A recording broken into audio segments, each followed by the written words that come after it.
Mein Gott, sag einmal, jetzt ist der schon wieder.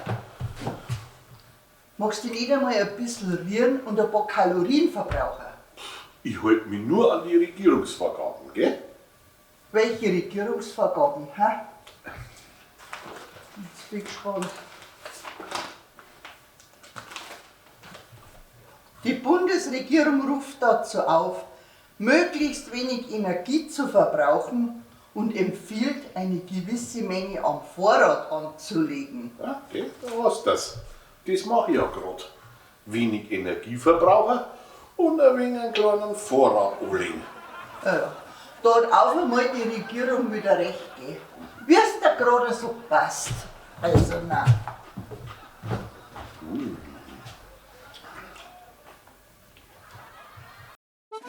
Bayern Comedy wird unterstützt durch die private Landbrauerei Schönraum.